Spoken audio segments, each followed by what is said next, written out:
हरे कृष्णा। आज की इस क्लास में सभी भक्तों का स्वागत है। आज की गोपाल चंपू क्लास हम कीर्तन के साथ स्टार्ट करेंगे। जय राधा माधव कुंज बिहारी, जय गोपी जन वल्लभ गिरिवर धारी, यशोदानंदन व्रज जनरंजन यमुना तीरावनचारी,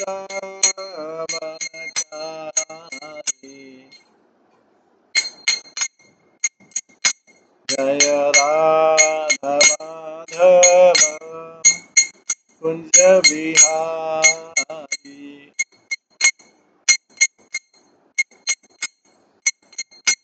हरे कृष्णा कृष्णा कृष्णा हरे हरे, हरे राम राम राम हरे हरे, हरे कृष्णा कृष्णा कृष्णा हरे हरे, हरे राम राम राम हरे हरे, हरे कृष्णा कृष्णा कृष्णा हरे हरे, हरे राम राम राम हरे हरे, हरे कृष्णा कृष्णा कृष्णा हरे हरे, हरे राम राम राम हरे हरे, हरे कृष्णा कृष्णा कृष्णा हरे हरे, हरे राम राम राम हरे हरे, हरे कृष्णा कृष्णा कृष्णा हरे हरे, हरे राम राम राम हरे हरे, हरे कृष्णा कृष्णा कृष्णा हरे हरे, हरे राम राम राम हरे हरे, हरे कृष्णा कृष्णा हरे हरे, हरे राम राम हरे हरे,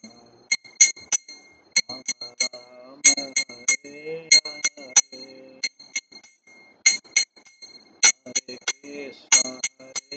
कृष्णा कृष्णा कृष्णा हरे हरे, हरे राम राम हरे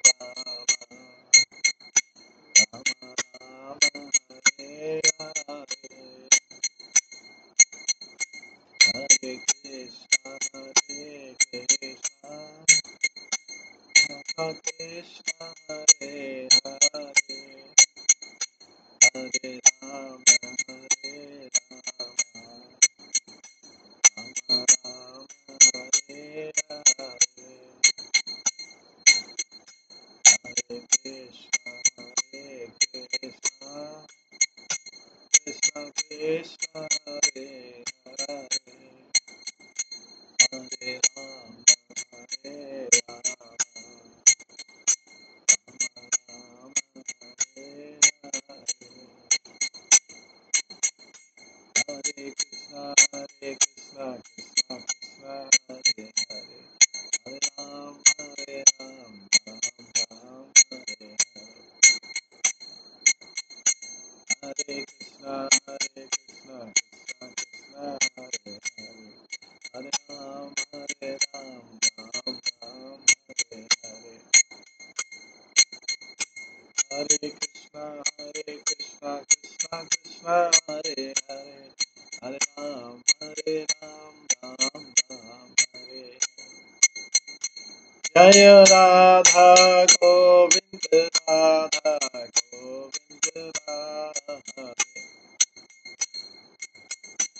जय राधा माधव राधा माधव राधे जय गौर निताय जय गौर निताय गौर निताय जय गौर निताय जय जय प्रभुपाद प्रभुपाद प्रभुपाद जय जय प्रभुपाद निताय गौर हरि बोल हरि बोल हरि बोल निताय गौर हरि। श्री श्री राधा गोविंद देव की जय। श्री जगन्नाथ बलदेव सुभद्रा महारानी की जय। श्री श्री गौर निताय की जय। श्री प्रभुपाद की जय। सभी भक्तगणों की जय।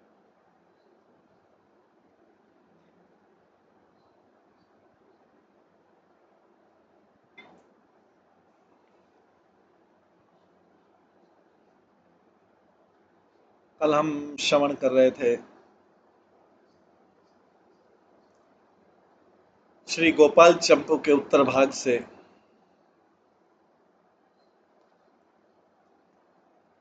इसमें हमने श्रवण किया था कि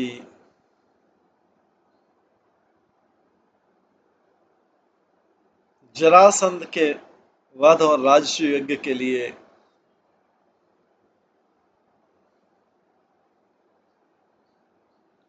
कृष्ण युधिष्ठिर के इनविटेशन पे इंद्रप्रस्थ आए।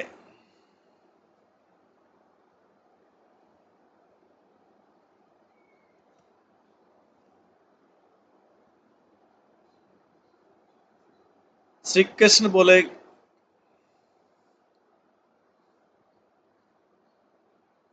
पहले युधिष्ठिर महाराज कहते हैं निवेदन है कि सर्वताप शीतल कारक है मेरे मामा के पुत्र श्रीमन श्री कृष्ण चंद्र, देखो मैं कुछ चंचलता का अवलंबन करने के लिए आपकी आज्ञा का बल लेना चाहता हूँ। युधिष्ठिर महाराज इस तरह से बोलते हैं। श्री कृष्ण बोले सच्चा प्रभु को आज्ञा दीजिए। युधिष्ठिर भगवान हे भगवान देवता आदि तो आपकी विभूति स्वरूप है और मेरी विभूति मेरा ऐश्वर्य तो कुरु देश की आधी मात्र है। तथापि हे प्रभु मैं तुम्हारी देवादि रूप विभूति की पूजा करना चाहता हूँ, आप मेरी उस इच्छा को संपन्न कर दीजिए। युधिष्ठिर महाराज देखिए यज्ञ करना चाह रहे हैं भगवान, लेकिन उससे पहले यज्ञ करने से क्या बोलते हैं, पहले मैं देव आदि रूप विभूति की पूजा करना चाहता, तुम्हारी देवा तुमको ये स्थापित करना चाहता हूँ कि तुम सारे देवताओं के भी देवता हो। वैसे तो सबको जिनको भगवान के बारे में पता वो जानते हैं, लेकिन जो अज्ञानी व्यक्ति है वो देवता को कई बार भगवान से ऊपर मानते हैं। ये लोग बोलते गणेश जी दुर्गा देवी जी ये सब जो हैं हम तो इनको मानते हैं इनको। तो यहाँ पे युधिष्ठिर बोलते भगवान देवता आदि तो आपकी विभूति स्वरूप है, ये मेरी विभूति तो कुरुदेश की आधी मात्र है, मेरा ऐश्वर्य तो कुरुदेश का आधा मात्र है। तथापि हे प्रभु मैं तुम्हारी देवादि रूप विभूति की पूजा करना चाहता हूँ, आप मेरी उस इच्छा को संपन्न कर दीजिए। श्री कृष्ण बोले हे युधिष्ठिर तुम धर्म के पुत्र हो, अतः तुम्हारी समस्त इच्छाओं का तात्पर्य सुखपूर्वक सिद्ध हो जाएगा। श्री कृष्ण बोलते तुम तो धर्म के पुत्र हो, तुम जो भी काम करोगे वो धार्मिक होगा, तुम्हारी सारी इच्छाएं पूरी हो जाएंगी, तात्पर्य सुखपूर्वक सिद्ध हो जाएगा। किंतु तात्पर्य कौन से विशेष उपकरणों से सिद्ध होगा ये निरूपण कीजिए। श्री युधिष्ठिर बोले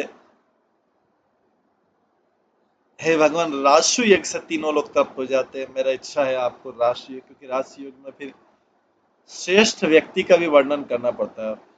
इसी राजसूय यज्ञ के माध्यम से भगवान जो युधिष्ठिर महाराज है भगवान की श्रेष्ठता को दुर्योधन और सारे कौरवों और सबके सारे राजाओं के सामने भगवान की श्रेष्ठता को करें।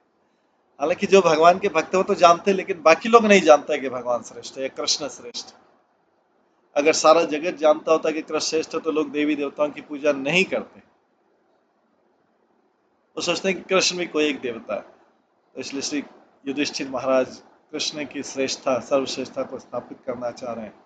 युधिष्ठिर बोले राजसूय यज्ञ से तीनों लोग तप्त हो जाती हैं, सज्जनों का मत है, क्योंकि राजसूय यज्ञ के क्रतु राजत्व का अर्थात राजसूय यज्ञों का राजा इस भाव को वेद भी गायन करते।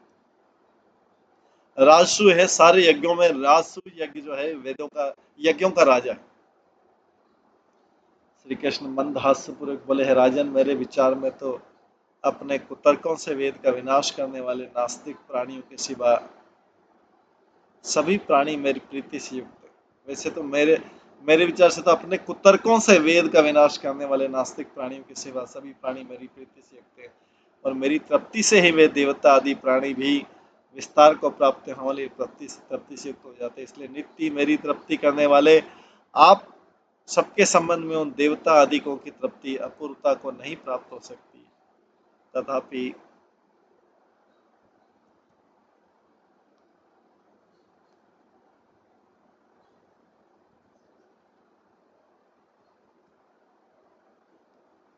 आप सब सम्मानी जन यदि उस तृप्ति को आप सभी सम्मानी जन यदि उस तृप्ति को राष्ट्रीय के द्वारा करना चाहते हैं तो उससे भी हो सकती है। भगवान बोले ठीक है, उससे भी हो सकती है। यद्यपि यज्ञ अनेक प्रकार की संपत्ति द्वारा संपन्न होता है, तथापि तुम्हारे पक्ष में अनायास सिद्ध हो जाएगा। अन्य राजा के द्वारा ये जैसे यज्ञ दुख पूर्वक सिद्ध हो जाता है, क्योंकि इसमें बहुत धन लगता है, बहुत ज्यादा धन लगता है। उस प्रकार तुम्हारे द्वारा दुष्प्रयोग सिद्ध नहीं होगा, किंतु इस रास योग में एक दूसरा सुख भी मेरे अनुकूल होगा, जिसके कारण से ही तुम्हारी कीर्ति रूप चंद्रिका चांदनी आलस्य होकर तीनों लोकों को भी आनंदित कर देगी। और इस यज्ञ के उपकरण भी आपके अंतःकरण के अनुरूप ही ढेर के ढेर एकत्रित हो जाएंगे, जिन उपकरणों के विषय में मैं उत्साह को विशेष करता हूँ। देखो, तुम्हारे सभी शत्रु क्षीण किए जा सकते हैं एवं सभी राजा जीते जा सकते हैं, तथा सभी जन या तुम उपकरण तुम्हारे खरीदने के लिए। अतः यज्ञ की सामग्री को विशेष कर उपस्थित करो एवं आरंभ को संपन्न करो।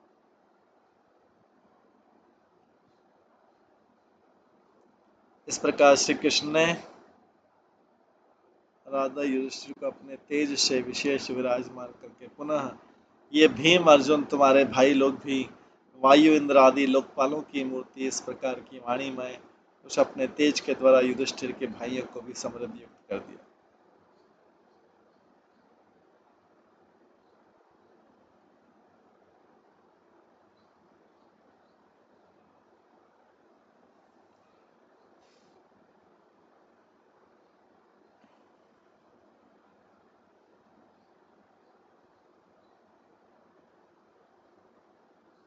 उसके बाद राजा युधिष्ठिर भी श्री कृष्ण के उस अपूर्व तेज से खिले हुए मुखारविंद वाले होकर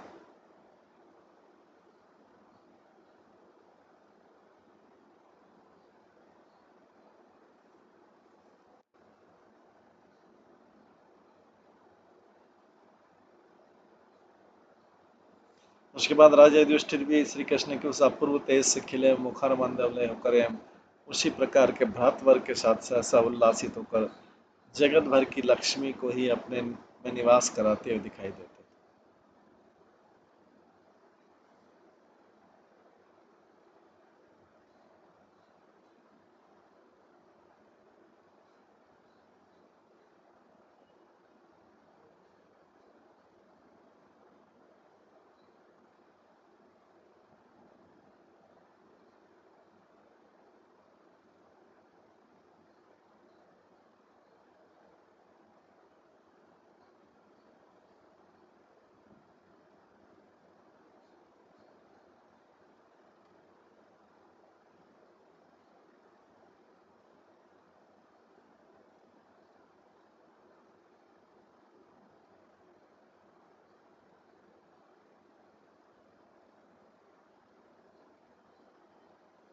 उस प्रकार से दिखाई देने वाले युधिष्ठिर ने अपने भाई दिग्विजय के लिए नियुक्त कर दिए। तो उन्होंने युधिष्ठिर ने अपने सारे भाइयों को दिग्विजय, दिग मतलब होता दिशाएं, सारी दिशाओं में विजित करने के लिए, क्योंकि राष्ट्र यज्ञ के लिए सारी दिशाओं में विजय प्राप्त करना पड़ता है, सारे राजाओं को अपना अधीन करना पड़ता है, तब जाके राष्ट्र यज्ञ प्रारंभ कर सकते हैं। तो उसके राजा युधिष्ठिर ने श्री कृष्ण के उस अपूर्व तेज से खिले हुए मुखारविंद वाले होकर एवं उसी प्रकार के भ्रातृवर्ग के साथ सहसा उल्लसित होकर जगत भर की लक्ष्मी को ही अपने में निवास कराते हुए दिखाई देते। और इस प्रकार उसने युधिष्ठिर ने अपने भाई दिग्विजय के लिए नियुक्त कर दिए। दिग्विजय के लिए नियुक्त किए गए उन भीम आदिकों की पहले इंद्र आदि उन दिक्पालों ने पूजा की। तो भीम आदि जो दिग्विजय के लिए निकलने वाले थे, पहले इंद्र आदि लोगों दिक्पालों ने उनकी पूजा की, जिनका कि राजा युधिष्ठिर की अनुकूलता में आग्रह था एवं जो स्वयं शांति मूर्ति थे। इंद्रादि दिक्पालों ने जब उनकी पूजा की, तब उस दिशा के अधिपति राजाओं ने उनकी पूजा की। इस विषय में तो कहना ही क्या है। अतः ऐसी स्थिति में हम दोनों दूतों का शीघ्र प्रस्थान हो गया।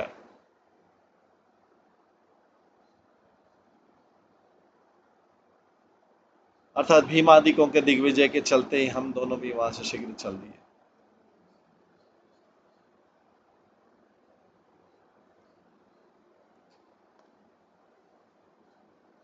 उसके बाद दूसरे दो दूत आकर कथा के अवशिष्ट अंश को कहने लगे।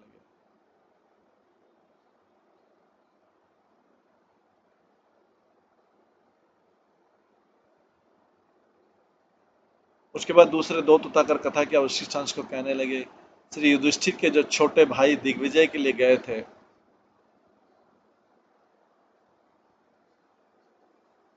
उन सबों ने आकर युद्ध की आदि की कथा के सहित दिग्विजय में प्राप्त हुए धन को उनके बड़े भाई के प्रति समर्पण कर दिया। उस दिग्विजय में अपनी शिक्षा के कारण भीम आदिकों ने जरासंध को जब दूर से छोड़ दिया,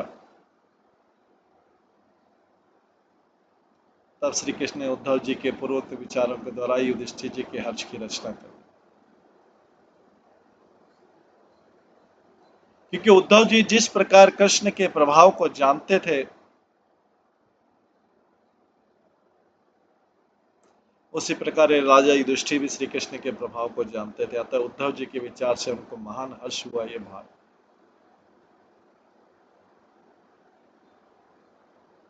श्री ब्रजराज बोले, उसके बाद दोनों दूत बोले, उसके बाद की बात को कहने के लिए हम दोनों लज्जा एवं शंका कर रहे, क्योंकि भगवान बृहद्रथ का पुत्र जरासंध जिस स्थान पर रहता था,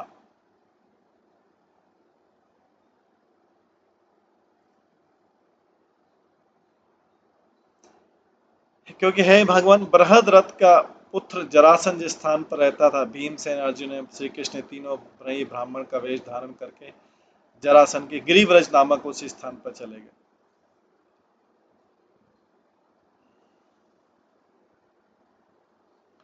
श्री ब्रजराज भयपूर्वक बोले, उसके बाद दोनों दूत बोले, उसके बाद तो हम दोनों चले ही आए।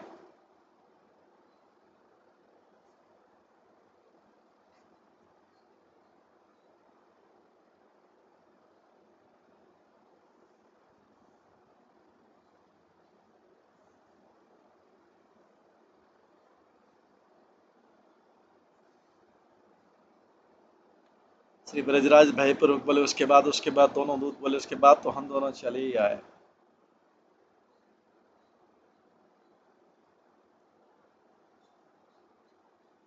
इस प्रकार ख्याति को प्राप्त कर हुई श्री कृष्ण की कथा के द्वारा भय के सहित सब कुछ समय समूह के बीच जाने में पुनः दूसरे दो दूत आकर कहने लगे कि हे श्रीमान ब्रजराज, आप सब उद्विग्न न हो, क्योंकि जरासंध तो निश्चय ध्वंस को प्राप्त हो गया।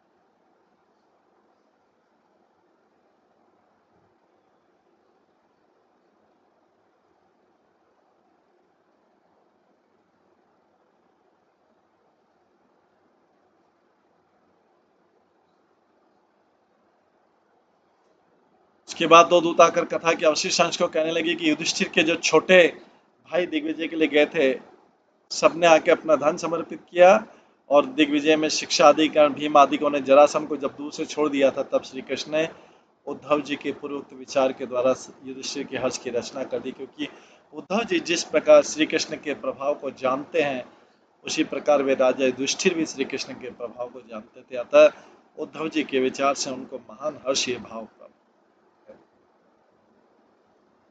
ब्रजराज बोले, उसके बाद दोनों दूत बोले, उसके बाद की बात को कहने के लिए हम दोनों लज्जा में शंका करें, क्योंकि ये भगवान बृहद्रथ का पुत्र जरासंध जिस स्थान पर रहता था, भीमसेन अर्जुन श्री कृष्ण तीनों ब्राह्मण का वेश धारण करके जरासन के गिरिव्रज नामक उस स्थान पर चले गए। श्री ब्रजराज भाईपूर्वक बोले उसके बाद, दोनों दूत बोले उसके बाद तो हम दोनों चले आए। इस प्रकार ख्याति को प्राप्त हुई श्री कृष्ण की कथा के द्वारा भय के सहित कुछ समय समूह के बीच जाने पर पुनः दूसरे दो दूत आकर कहने लगे कि श्रीमान ब्रजराज, आप सब उद्विग्न हो, क्योंकि जरासंध का तो निश्चय ध्वंस को होना है। सभी ब्रजवासी बोले, कहिए, सत्य कहिए। दोनों दूत बोले, भीम, अर्जुन एवं श्री कृष्ण जब ब्राह्मणों के वेश से चल दिए, तब गिरिव्रज नामक प्रदेश में रहने वाले जनों ने उनको शील स्वभाव से भी ब्राह्मणों के समान ही मान लिया। यथा श्री कृष्ण ही जिन में गुरु हैं एवं भीम तथा अर्जुन दोनों छात्र हैं, ऐसे वे तीनों पुरुष श्रेष्ठ यज्ञोपवीत धारण करके विशाल एवं पवित्र कांति से युक्त सुंदर ऊर्ध्वपूर्ण तिलक धारण कर सुंदर एवं धुले हुए श्वेत कांति वाले धोती दुपट्टा दो वस्त्र पहनकर तथा छोटे छोटे अक्षरों से युक्त पुस्तकों और छोटी छोटी कुशाओं की पवित्र को धारण कर उस स्थान पर जाते हैं। उपनिषद प्रधान वेदों को जीवा के अग्रभाग से उच्चारण करके सभी लोगों से पूजा प्राप्त करते हैं।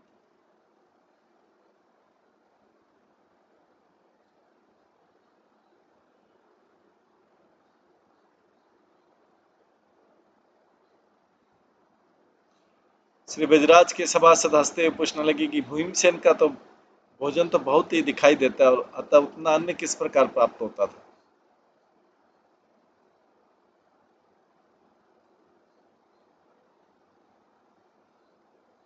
दोनों भाषी बोले, हंसते हुए बोले, उस समय भीमसेन का विशाल शरीर मानो भीमसेन के लिए देने वालों के निकट चेष्टा करता था, अर्थात भीमसेन का शरीर अपने योग्य भोजन के लिए दाताओं को स्वयं प्रेरित करता।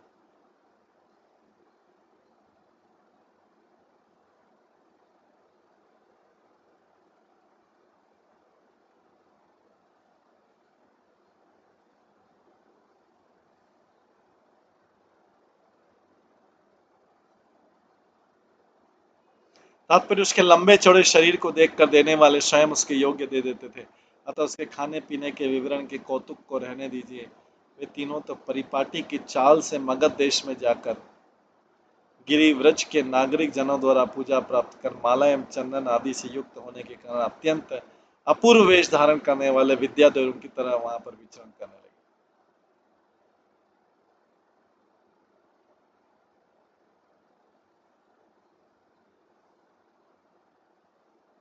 उसके बाद अतिथि सेवा के समय ब्राह्मण का वेश धारण करने वाले एवं अपने लोकोत्तर प्रभाव से पूर्वासी आदि सब जनों को दूर भगाने वाले एवं उस समय राजा जरासंध के अंतपुर में अपूर्व दिखाई देने वाले ये तीनों ही जरासंध के आगे उपस्थित हो गए। श्री कृष्ण उनके अग्रसर।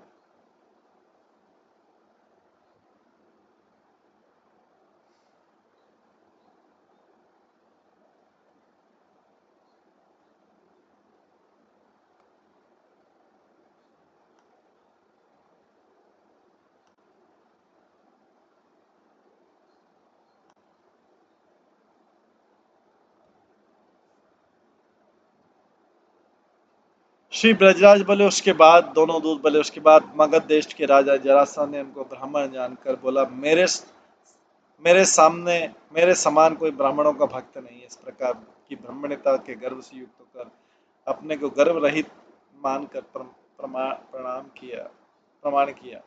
उनकी श्री कृष्ण आदि ने भी आंतरिक द्वेष से एवं भारी आशीर्वाद से उसको बढ़ाते हुए उसे बढ़ा दिया।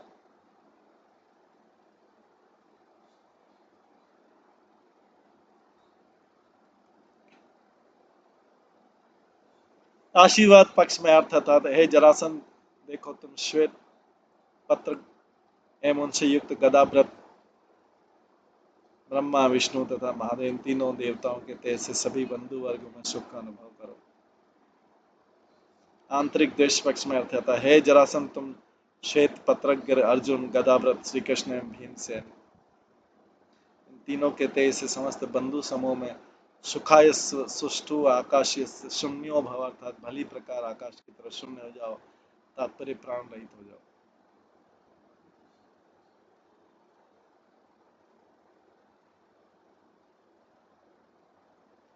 सभी ब्रजवासी हास्यपूर्वक बोले। उसके बाद दोनों दूत बोले, जरासंध, इस प्रकार के वचन सुनकर एवं तीनों के शरीर को देखकर संदेह को प्राप्त हो गए कि इन तीनों ब्राह्मणों में केवल क्षत्रियों के से शरीर का भाव लेकिन क्षत्रिय उचित गंभीर वीर स्वरों के आधार का भाव दिखाई देता है और ब्राह्मणपन का भाव तो विरोधोक्ति या निरर्थक बातों का सविचार में आता है। हम केवल क्षत्रिय इस विरोधजनक प्रतीति में क्षत्रिय जनोचित भाव का अवलंबन नहीं करें, किंतु पहले देखे हुए क्षत्रिय जनों के भाव का भी इनमें अवलंबन करें।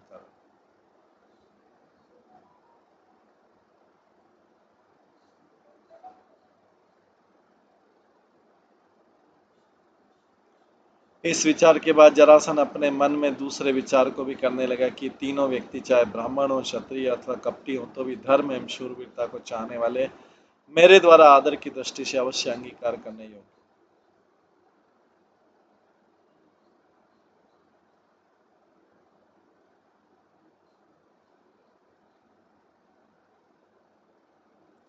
उसके बाद दान की देने की इच्छा करता हुआ एवं उनके स्वरूप के निर्णय की इच्छा करता हुआ जरासन स्पष्ट बोला, आप सब कौन है?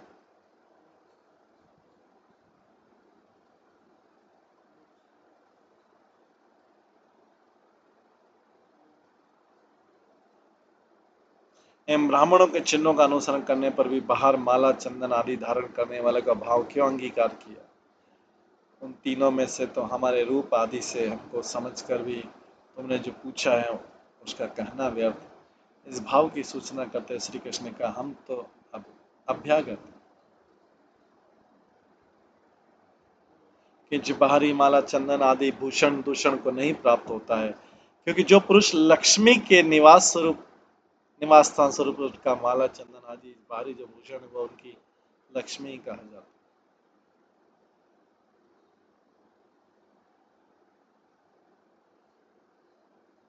ये सुनकर जरासन बोला, अच्छा तो हे मेरे सेवकों, देखो इन तीनों अभ्यागतों के लिए भोजन एवं आच्छादन आदि समस्त सामग्री समर्पण कर। श्री कृष्ण बोले, हम तो अभ्यागत तो अवश्य हैं, किंतु अन्न मात्र की चाहना करने वाले नहीं हैं, क्योंकि अन्न मात्र पाने की इच्छा वाला ऐसा कौन व्यक्ति होगा जो कि अन्न मात्र के लिए इतनी दूर वाले तुम्हारे पास आएगा? श्री कृष्ण बोल रहे हैं जरासन से, तीनों बात कर रहे हैं तीनों ब्राह्मण के वेश में। हालांकि जरासन को समझ में आ गया था कि ये लोग ब्राह्मण नहीं, ये क्षत्रिय हैं।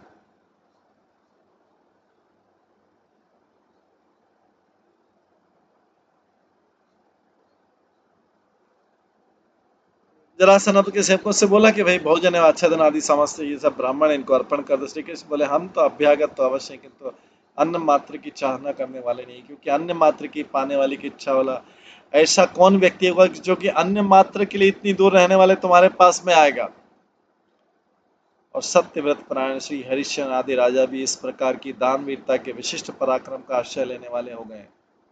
तुम जरासंध हो, अतः तुम्हारे विषय में तो फिर कहना ही क्या है, क्योंकि तुम तो दान आदि के विषय में स्वयं ही आग्रह प्रकाशित कर रहे हो।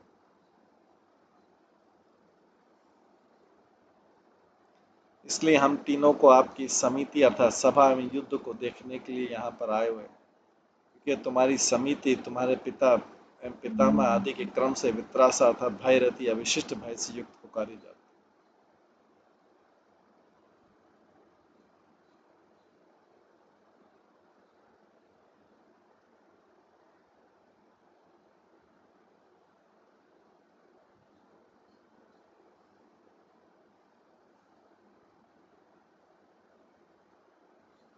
इस प्रकार सुनकर मांगने वालों के भाव में भी मंदहास पूर्वक बोलते श्री कृष्ण के लिए अपने प्राणों तक की भेंट या सेवा को विचार कर ऐसे एवं किसी विषय में भी न सोचकर तथा इन तीनों के क्षत्रिय भाव को जानकर अपने प्राण तक देने की सेवा को अंगीकार करके ब्राह्मण्य देव अर्थात ब्राह्मणों के भक्त श्री कृष्ण के द्वेषियों में भी अग्रणी होकर भी अपने को ब्राह्मणों का भक्त मानने वाले वे जरासन ये बोले कि हे ब्राह्मणों, आप अपनी अभिलाषा को मांग लो, मैं आपके लिए अपने सिर को भी समर्पण करने को प्रस्तुत हूँ।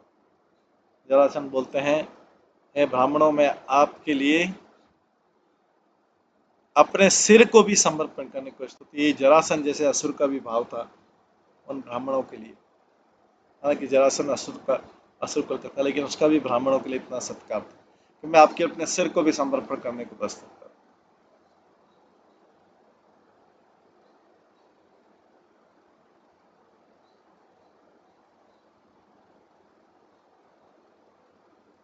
श्री कृष्ण तो जरासंध के वेद की तृष्णा से युक्त को उसके वचन को ही अपने मंगल की रचना के सगुन को निश्चय करके अपने कार्य पर बोले, है जरासंध, तुम यदि मानते हो तो हम तीनों में से एक एक के साथ युद्ध स्वयं युद्ध करो। तो यहाँ पे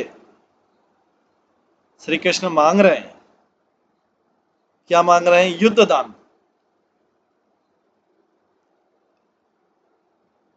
है जरासंध, यदि तुम मानते हो तो हम तीनों में से एक एक के साथ स्वयं युद्ध करो। ब्रजराज बोले, उसके बाद दोनों दूत बोले, उसके बाद जरासंध के मंद हास्य पूर्वक एवं विस्मय पूर्वक दृष्टिपात करने पर श्री कृष्ण पुनः बोले, जरासंध, तुम हम सबको आश्चर्य पूर्वक क्यों देख रहे हो?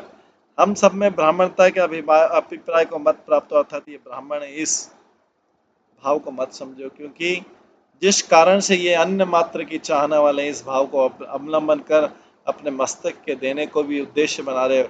हम तो युद्ध की इच्छा वाले क्षत्रिय हैं, उस युद्ध को भी तुमसे ग्रहण करते हैं, और वो भी युद्ध की शिक्षा के कारण ग्रहण करते हैं, किंतु भिक्षा के कारण कदापि नहीं।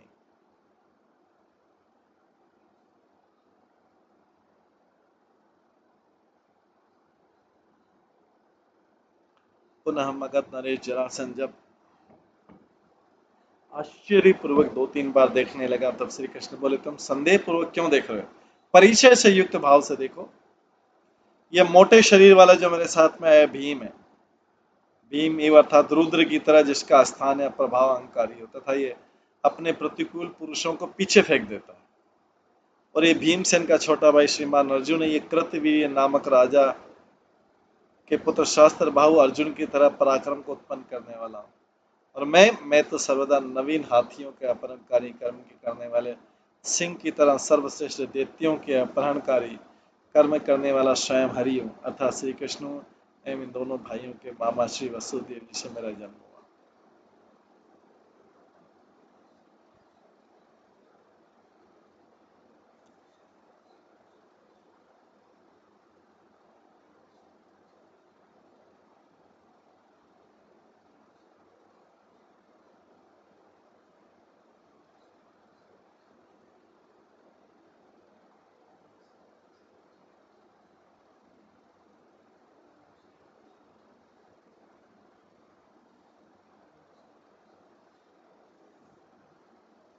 और मैं तो सर्वदा नवीन हाथियों के अपहरणकारी कर्म करने वाले सिंह की तरह सर्व दैत्य श्रेष्ठों के अपहरणकारी कर्म करने वाला स्वयं हरि अर्थात श्री कृष्ण हुए एवं इन दोनों भाइयों के मामा शिष्य वसुदेव जी से मेरा जन्म हुआ।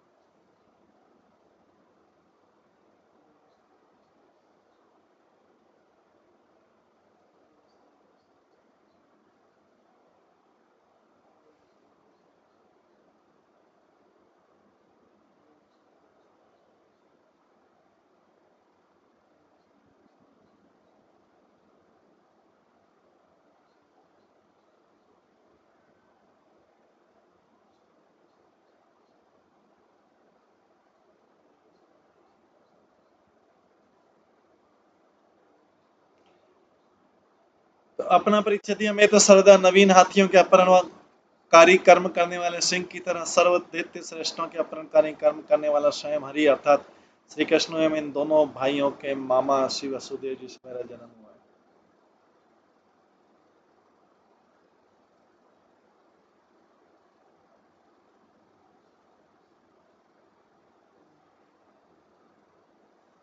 यह सुनते ही जरासंध तो हास्य की रचना करने में अपने में निर्भीकता और उन तीनों में अनीति प्रकट करने लग गया। एम कहने लगा कि हे कृष्ण, मैं तुम्हारे साथ उस युद्ध को जागृत करना नहीं चाहता हूँ, क्योंकि तुम्हारा स्वरूप तो यह है कि तुमने मुझसे एकत्रित किए हुए भय के कारण समुद्र के भीतर अपना निवास स्थान बनाया है। जरासंध बोलता, मैं तुमसे लड़ूंगा नहीं। श्री कृष्ण से बोलता है कि तुम तो मेरे डर से मथुरा से भाग गए थे और समुद्र के अंदर तुमने अपनी नगरी कौन सी द्वारका नगरी बना ली थी। मैं तुम्हारे साथ युद्ध को जागृत नहीं करना चाहता, क्योंकि तुम्हारा स्वरूप तो है कि तुम मुझसे डर गए थे। हालांकि ये जरासंध ये मूर्ख नहीं जानता है कि वो 17 बार कृष्ण से डर के भागा है, 17 बार युद्ध में पराजित कर चुके हैं, लेकिन 18वीं बार कृष्ण भागने लगे किसी कारण से, क्योंकि उनको अभी उस समय युद्ध नहीं करना था। तो बोलने लग गया, देखो ये इस जगत का नियम है, 17 बार जरासंध हारा है, 17 बार हारा है कृष्ण। कृष्ण कुछ नहीं बोला, उसको ऐसे ही छोड़ दिया था, जाओ उसकी सेना को मार के बोला, जाओ तुमको छोड़ दिया। लेकिन 18वीं बार कृष्ण भागे तो बोलता है, मैं तुमसे युद्ध नहीं करूंगा। उसका अभिमान है, मैं तुमसे युद्ध नहीं करूंगा, तुम भाग गए थे युद्ध। अर्थात ऐसे डरपोक से युद्ध करने में मेरी प्रशंसा नहीं है। और निर्बलता के कारण धनुष का आश्रय लेने वाले तुच्छ गुण वाले अर्जुन के साथ भी मैं युद्ध नहीं जागृत करता। जरासन बोलता है अभिमान से। और हाँ, सर्वत्र भय को प्राप्त कराने वाले अर्जुन के सहोदर, अर्जुन के जो भाई और भीम के ऊपर तो मानो किंचित आदर के कारण मेरा मन युद्ध करना चाहता है। मैं भीम के साथ ही खाली युद्ध करूंगा, तुम तीनों ऐसे बाकी दोनों के साथ युद्ध नहीं करूंगा।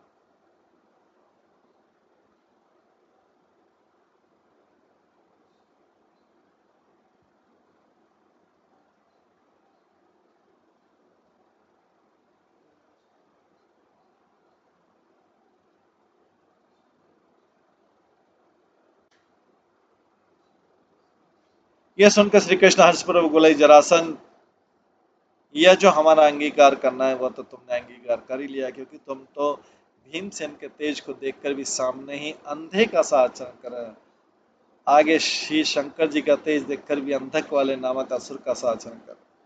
तात्पर्य, शंकर जी के तेज को प्रत्यक्ष देखकर भी अंधकासुर ने हठवश शंकर जी के साथ युद्ध करने का जो फल पाया, वही फल भीमसेन के साथ युद्ध करने से तुमको दुर्लभ नहीं।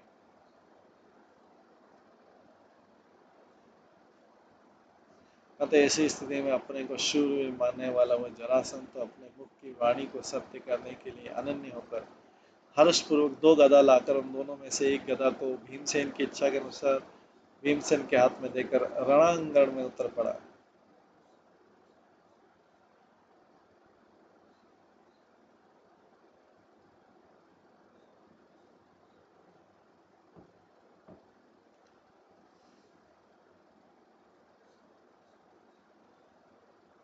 उसके बाद वे दोनों वीर गदा रूप दंडों के द्वारा परस्पर में खंडित हुए वीरों के बीच में इंद्र के भाव से 2 ब्रजों के द्वारा ही मानव पीड़ित करते हुए लोगों को दिखाई दिए, और चट चट शब्द करती हुई तथा हाथों से न गिरती हुई दोनों गदाओं के द्वारा प्रहार करते हुए दोनों पुरुष रूप हाथी होने के नाते मानव दांतों से ही प्रहार करते हुए दिखाई दिए, तथा गदा युद्ध के उचित मंडलाकारों से घूमते हुए दोनों रंग स्थल में शोभित होने के भाव से मानो तांडव नृत्य के भेनों से घूमते दिखाई दिए। इस प्रकार की घुमा घूमी जब पीछे पड़ गई एवं मुक्काओं का प्रहार जब व्यर्थ हो चला तथा आपस की विजय के लिए बहुत समय तक दोनों ही जब चंचल हो गए, दोनों का समूह दिनों का समूह जब बीत चला, अर्थात भीम एवं जरासंध को युद्ध करते हुए 27 दिन जब बीत गए, तब भीम नामक वीर ने श्री कृष्ण की दृष्टिपात से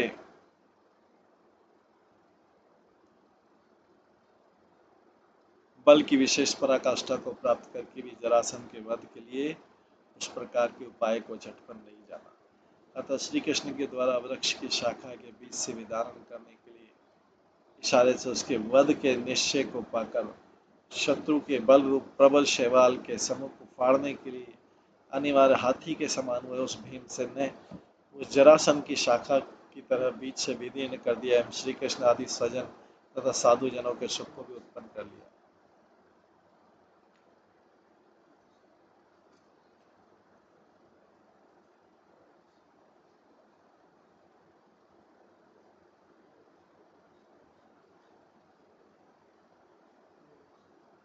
तथा अर्जुन के बड़े भाई भीम ने उस युद्ध स्थल में इस युद्ध में पहले पहले की भांति गिराने के कारण मारने के निमित्त उस जरासंध को भूमिशाही करते करते उसके दोनों जंघाओं के तट को तोड़ते हुए पश्चात कटी प्रदेश से उस लेकर उसको शीघ्र ही फाड़ने योग्य घटित करते हुए एवं नटों के आश्चर्य के भाव को पुष्ट करते हुए उसके उसकी घाटा के अग्रभाग में मस्तक के उस प्रकार से 2 टुक कर दिए कि जिस प्रकार दर्जी वस्त्र को फाड़ देता है।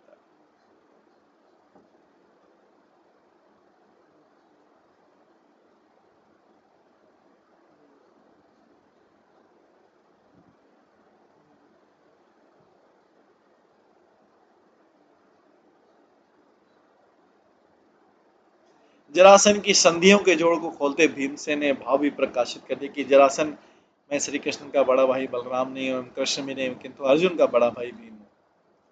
कृष्ण बलदेव ने तो तुझको क्षमा करके छोड़ दिया था, किंतु मैं वैसा दयालु नहीं हूँ, अतः मैं क्षमा रूप गुण में तुमको क्षमा अर्थात पृथ्वी पे कैसे रख सकता था।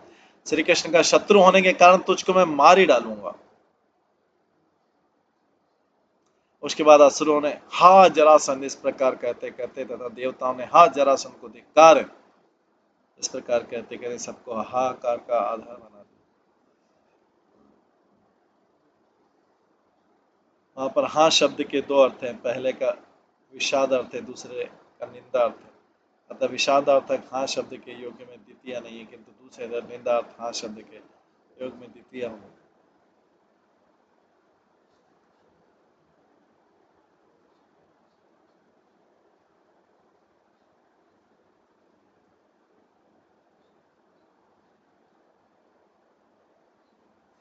जिस भीम की विजय में अर्जुन एवं श्री कृष्ण अपने को विजय और अच्युत मानते हुए अर्थात हम दोनों की ये विशिष्ट जय के आधार है, हम दोनों संकल्प से कभी भी च्युत नहीं होती है मानकर भीमसेन की पूजा करने लगे।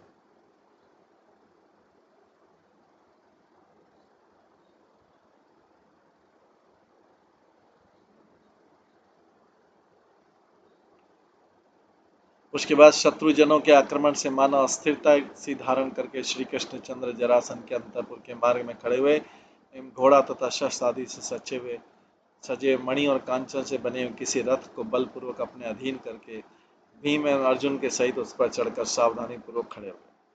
उस समय जिस रथ पर गरुड़ जी भी ध्वजा के आकार से चढ़ बैठे थे, यह जो रथ था वह रथ चंद्रवंशी परिचर वसु नामक राजा ने प्रसन्न हुए इंद्र से प्राप्त किया, अतः क्रम से प्राप्त किए, जिस रथ के कारण जरासंध के पिता ने बृहद्रथ नाम से ख्याति पाई।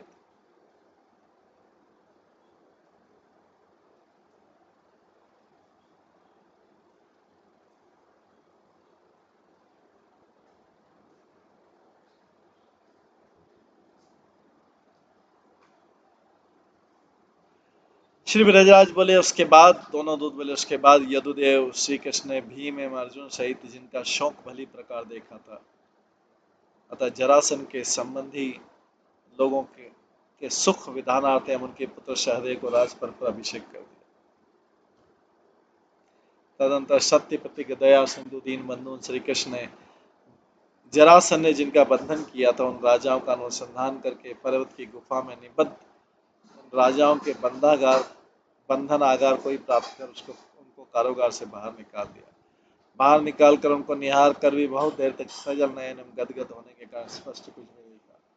तथा पिता जिस प्रकार औरस पुत्रों को दीन दुखी देखकर आंसू बहाता है, उसी प्रकार श्री कृष्ण भी हर्ष रहित मलिन वस्त्रों वाले मुख से अत्यंत विकट अवस्था वाले सूखे मुख वाले तथा यंत्रणा को पाने वाले उन राजाओं को देखते ब्रह्माश्रु बहाने लगे।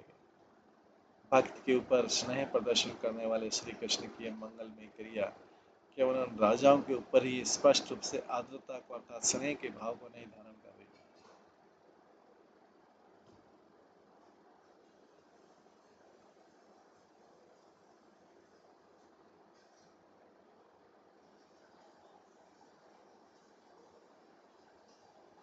किंतु प्रत्येक युग में सर्वत्र विद्यमान रहने वाले श्री ध्रुव प्रहलाद कर्दम एवं भुवराज आदि अन्य भक्तों पर भी यह मंगलमय क्रिया स्नेह का भाव दिखाती है। इस प्रकार उन राजाओं के कारागार जनित उस कष्ट ने श्री कृष्ण की करुणा को पाकर करोड़ों कष्टों को भी जीत लिया। उसके बाद जरासंध के द्वारा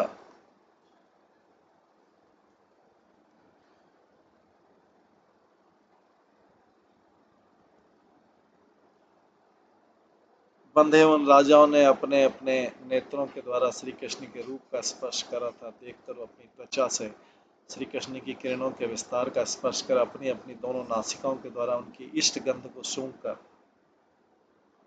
इन कानों के द्वारा उनके वाणी के विलास का अनुभव कर और जीवा के द्वारा अत्यंत मीठे आस्वादनीय पदार्थ की तरह उनका भी अनुभव करते करते कारागार जनित खेत को त्याग दिया। उसके बाद वे उस प्रकार की लोकोत्तर श्रद्धा से निबद्ध हो गए कि जिस प्रकार अपने बंधन को भी तत्काल भूल गए। श्री ब्रजराज बोले उसके बाद दोनों बोले कि उसके बाद करुणा वरणालय एवं लक्ष्मी के निवास रूप श्री कृष्ण ने उन मलिन राजाओं को सुगंधित स्नानीय जल आदि से स्नान आदि के द्वारा सेवित करने के लिए सेवकों की अपनी तरंगों की तरह प्रयुक्त कर जरासन के द्वारा कारागार में बंधे हुए राजा तो आनंद जनित अश्रुधार में स्नान करें हर्ष की प्रतिच्छवि से उज्जवल वस्त्र वाले होकर तथा रोमांचों के द्वारा अंगों में विभूषित होकर श्री कृष्ण को प्राप्त कर अपने परिकर की तृष्णा से रहित होकर सुंदर रूप से श्री कृष्ण की स्तुति करने लग गए। जरासन के द्वारा कारागार में बंधे हुए राजा तो आनंद जनित अश्रुधारा में स्नान करें हर्ष की प्रति छवि से उज्जवल वस्त्रों होकर तथा रोमांचों के द्वारा ही अंगों विभूषित होकर श्री कृष्ण को प्राप्त कर अपने परिकर की तृष्णा से रहित होकर सुंदर रूप से श्री कृष्ण की स्तुति करने लगे। और उस समय श्री कृष्ण की आज्ञा के अधीन रहने वाले अतः हर्ष को प्राप्त करने वाले एवं अपने ऊपर अधिक रूप से श्री कृष्ण के दया को समझने वाले वे राजाओं के समुदाय स्नान आदि के द्वारा प्राप्त हुई शोभों के द्वारा भोजन की योजना के द्वारा कांति से प्रदीप्त होकर तथा श्री कृष्ण का अंगीकार होने के कारण संपूर्ण अभ्युदय से युक्त होकर श्री कृष्ण के द्वारा भेजी हुई चतुर्नंगी सेना आदि के संगी होकर अपने अपने घर को भिजवा।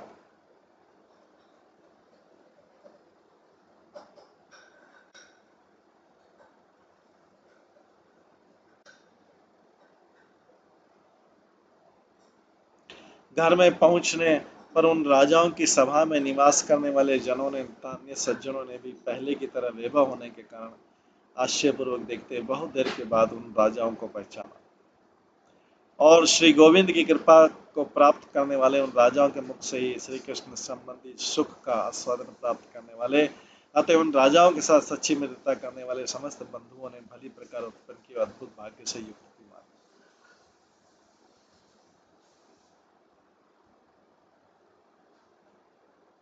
श्री ब्रजराज बोले इस प्रसंग के आगे तो ब्राह्मणों का वेश बनाने वाले उन तीनों जनों का कुरु प्रदेश में विशेष प्रवेश रूप मंगली वर्णन कर दोनों दूत बोले उसके बाद तीनों ने मार्ग में चढ़े हुए हाथी घोड़ा रथ आदि अपने सैनिक उपकरणों को और जरासन के पुत्र सहदेव के द्वारा भक्ति पूर्वक दिए अन्य उपकरणों को भी सम्मिलित करके इंद्रप्रस्थ के लिए यात्रा कर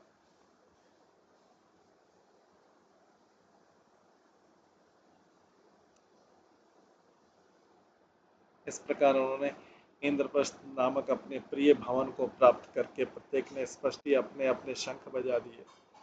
श्री कृष्ण भीम आदि जिन तीनों व्यक्तियों में से या उनके पांचजन्य पौंड्रक देवदत्त नामक तीन शंखों में से दोनों ने अर्थात भीम अर्जुन ने या पौंड्र देवदत्त नामक शंखों ने एकमात्र श्री कृष्ण को या उनके पांचजन्य नामक शंख को अपना अपना आशय धारण कर जगत भर में अपने यश को या जगत भर के कानों को परिपूर्ण।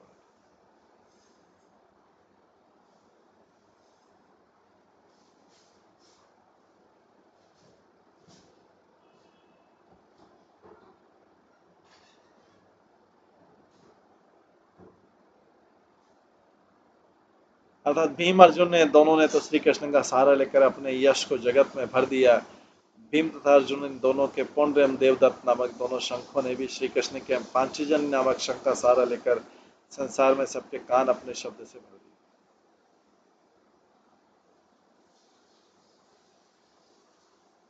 उसके बाद आने वाले जरासन के प्राणों पर स्पष्ट विजय पाने वाले श्री कृष्ण भीम अर्जुन इन तीनों ने राजा युधिष्ठिर के निकट आगमन को प्राप्त करके अपने आगमन के श्रवण से उत्पन्न हुए सुख से परिपूर्ण पुरी को प्राप्त कर लिया।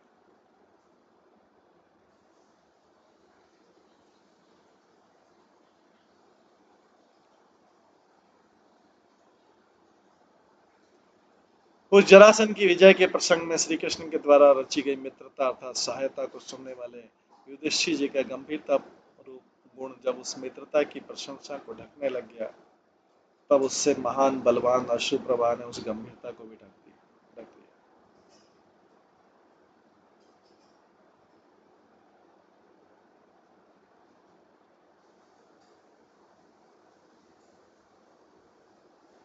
यहाँ पर सिद्धांत है कि पहला जो गंभीरता रूप गुण है वो तो साधारण जनों के गुण गणों की गणना में प्रवेश कर सकता है अतः चंचल नहीं हो पाता है। उससे ऊपर का अश्रु प्रभा रूप जो गुण है वह श्री कृष्ण संबंधी की प्रेम की प्रबलता का सेवन करने वाले सर्वोत्तम जन के गुण गणों की गणना में प्रवेश कर सकता है प्रकाशित हो जाता है। अतएव अतएव गंभीरता एवं अश्रु प्रभा इन दोनों की समानता सरलता को कैसे प्राप्त कर सकते। कदापि नहीं। अतः इन दोनों की समानता किस प्रकार नहीं हो सकती। श्री ब्रजराज बोले,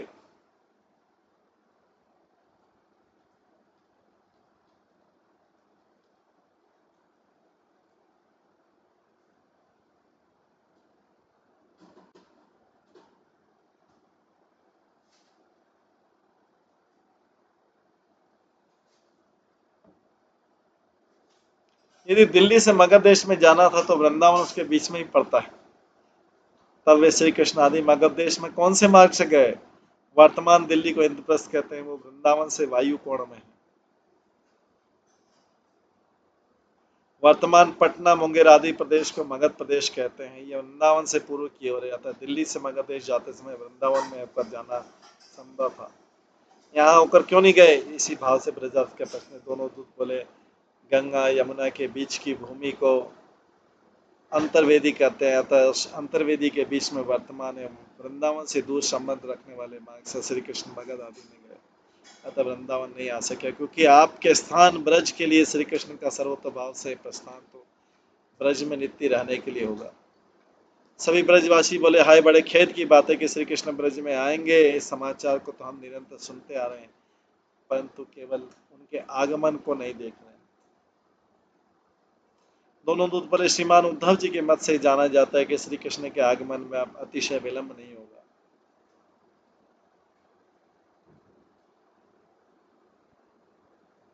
अतः हम दोनों दूत तो यहाँ तक के समस्त वृत्तांत को लेकर वहां से शीघ्र ही चल दिए और यहाँ चले आए। दूतों की कथा के अनुकथन के पीछे स्निग्ध कंठ स्वयं बोला कि गोपराज, आप श्री कृष्ण के आगमन की कथा के प्रति शीघ्रता न करें, क्योंकि वे ही ये श्री कृष्ण सदा के लिए ब्रज में आकर आपके निकट ही तो विराजमान है, और हमारे कथा प्रसंग में उनके ब्रज आगमन की कथा भी क्रमशः आएंगी।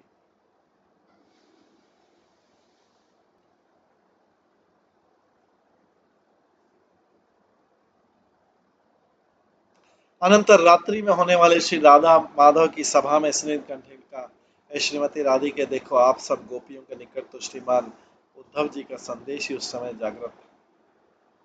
यथा ये ब्रजांगनाओं, देखो कुरुक्षेत्र में आप सबके निकट श्री कृष्ण की जो प्रतिज्ञा थी वो उनके हृदय में विद्यमान थी, हृदय में भी। अतः इस बात का निर्णय अतः यह बात निर्णय का स्थान है, और जिस समय राष्ट्रीय जरासंध वध इन दोनों के कार्यों के विचार विमर्श में श्री कृष्ण ने मुझे नियुक्त किया था,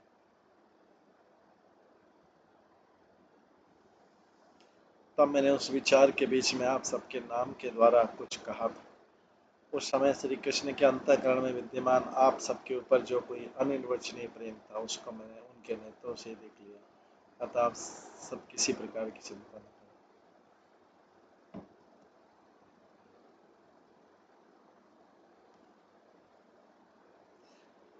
अतः संसार के जन्म मरण रूपी भय से डरी हुई जनता जैसे ज्ञान का अनुभव करके संसार के भय से छूट जाती है, उसी प्रकार अपने कानों के द्वारा सुनकर श्री कृष्ण के प्रेम का अनुभव करते करते आप सब गोपियां पहले श्री कृष्ण के लाभ की असंभावना में दुख असंभावना में दुख को दूर करके स्थिर रही, किंतु अब तो उस अनुभव का यह फल ही मानो फलित हो गया।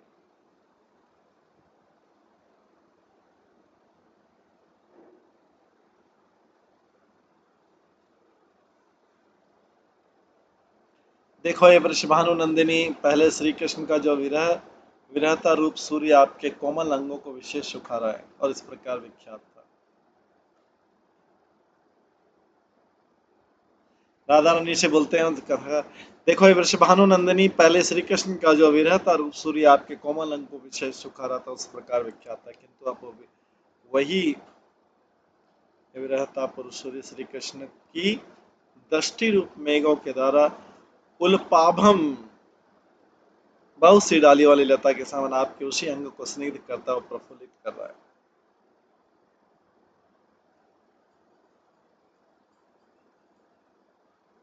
इस प्रकार सुख का विस्तार करने वाले दोनों कथावाचक जब अपने घर के मार्ग में सम्मिलित हो गए, तब राधा कांत ने अपनी कांता श्री राधि के साथ मदन ग्रह के मध्य में विश्राम किया।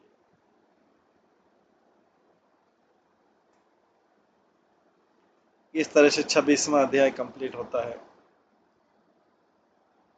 इसके बाद में राष्ट्रीय यज्ञ की कथा आएगी, क्योंकि अभी जरासंध को मार दिया है, सारे राजाओं को जीत दिया, अब युधिष्ठिर राष्ट्रीय यज्ञ कर सकते हैं। तो 27वें अध्याय में राष्ट्रीय की कथा आएगी। इसी कथा में, राष्ट्रीय की कथा में आएगी, हम देखेंगे किस प्रकार से इसी कथा में, राष्ट्रीय कथा में शिशुपाल का वध होता है, क्योंकि वो शिशुपाल कृष्ण के विरुद्ध 99 बार अपशब्द बोलता है, 100वीं बार वो कृष्ण के द्वारा मारा जाता है। इस कथा में हम श्रवण करेंगे कल की कथा में। आज की कथा को यहीं पे विराम देते हैं। सभी भक्तों का बहुत बहुत धन्यवाद। सब भक्तों के लिए एक बार हरे कृष्ण महामंत्र का जप करते हैं। हरे कृष्णा कृष्णा कृष्णा हरे हरे, हरे राम राम राम।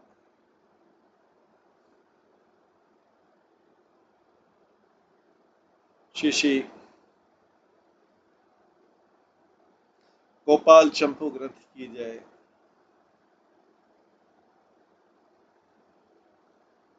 श्री जीव गोस्वामी के जय। श्री प्रभुपाद की जय। सभी भक्तगणों की